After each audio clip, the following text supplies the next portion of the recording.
When my mom and brother showed up at my doorstep, uninvited, entitled, and holding empty bags, I knew exactly what they were here for. They'd finally discovered how much I made after years of calling me a failure. But what they didn't know was that I'd been waiting for this moment, ever since the day they left me with nothing. If you've ever been underestimated by the people who were supposed to support you, if you've ever dreamed of proving every doubter wrong, then stick around. Because today's story is about how I turned their greed into karma, and finally got the closure I didn't even know I needed. Oh, and don't forget to like, subscribe, and grab your popcorn, this one's personal.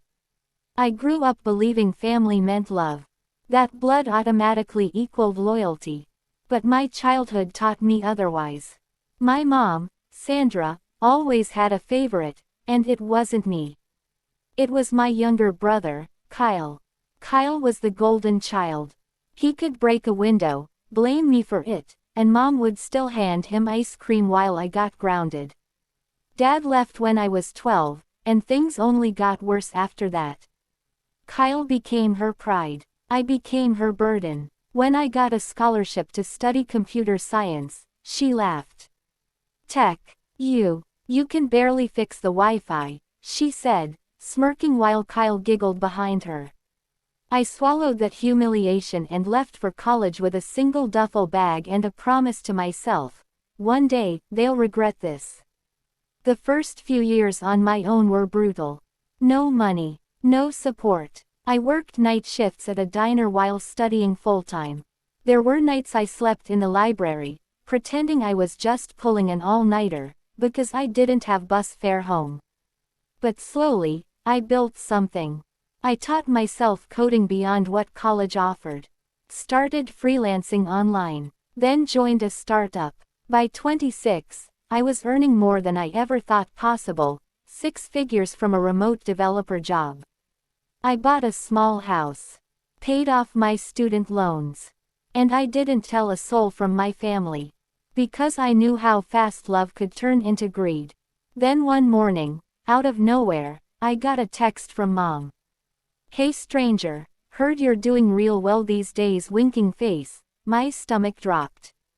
Turns out, Kyle had seen my LinkedIn update about a senior software engineer promotion, and apparently bragged about it to mom, thinking it made him look good by association. Within a week, she was calling, messaging, guilt-tripping. Family helps family, she'd say. But it wasn't about family, it was about money. I ignored her for a while. Until she decided to take it to the next level. It was a Saturday morning when I heard the knock.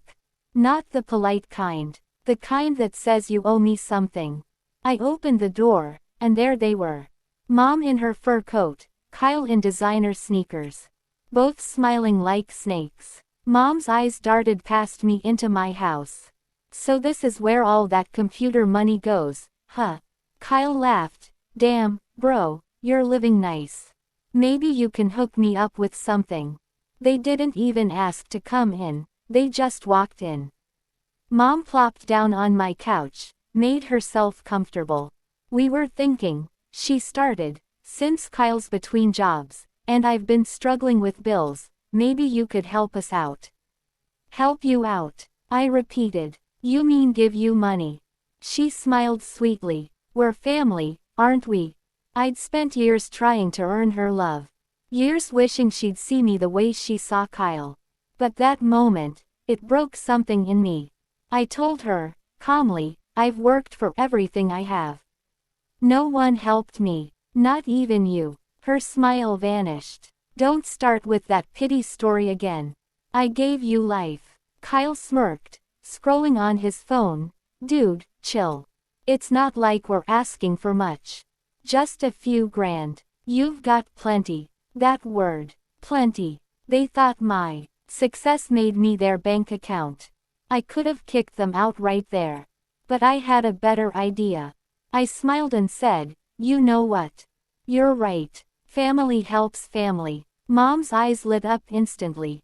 See, I knew you'd understand. But, I continued, I'll only help if Kyle works for it.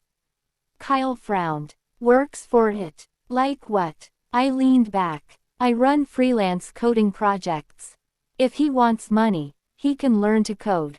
I'll pay him $25 an hour for real work. Mom's face twisted. He's not meant for that kind of thing. You're the nerd, not him. Then he doesn't get paid, I said flatly. Her expression turned sharp. You're being selfish, after everything I did for you. I smiled again. Everything you did? You mean kicking me out when I couldn't pay rent at 19?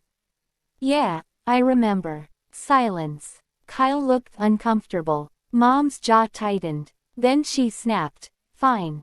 Keep your money. You'll die alone anyway. And with that, they stormed out. I thought it was over. It wasn't. 2 weeks later, I got an email from my boss. Apparently, someone had contacted my company pretending to be me, asking for salary details for a mortgage application. Guess who? They'd tried to get proof of my income to manipulate me, or worse, blackmail me. That's when I decided, no more mercy. I gathered every message, every voicemail, every email. Then I called my lawyer, because yes, I'd finally learned to protect myself. We drafted a cease and desist letter for harassment and identity fraud, addressed to both Mom and Kyle. I had it hand-delivered. The moment they received it, my phone blew up. Are you serious? You're threatening your own mother. I replied simply, I'm protecting myself from strangers. Because that's what you are now. Then I blocked them both. Months passed. I focused on my work, started therapy, and began building my own life, without the constant emotional drain. Then one day, I saw Kyle's name pop up on social media. He'd started a GoFundMe, begging for help because he'd been fired. The comments. Brutal. People calling him entitled. Lazy. Mom was tagged too, defending him in every post. I didn't say a word. I just sat back and smiled. Because for the first time in my life, I wasn't the family embarrassment. I was the one who escaped. I used to think revenge meant getting even. But real revenge, it's peace. It's success without apology. It's watching the people who broke you realize they no longer have control over you. And that's the kind of victory you can't put a price on. Sometimes family isn't about blood, it's about respect. And when someone shows you they only love you conditionally, don't argue. Just rise so high they can't reach you anymore. If this story hit home, or if you've ever had to walk away from toxic family, hit that like button and share your story in the comments below. And don't forget to subscribe, because the best revenge is living your truth louder than their lies.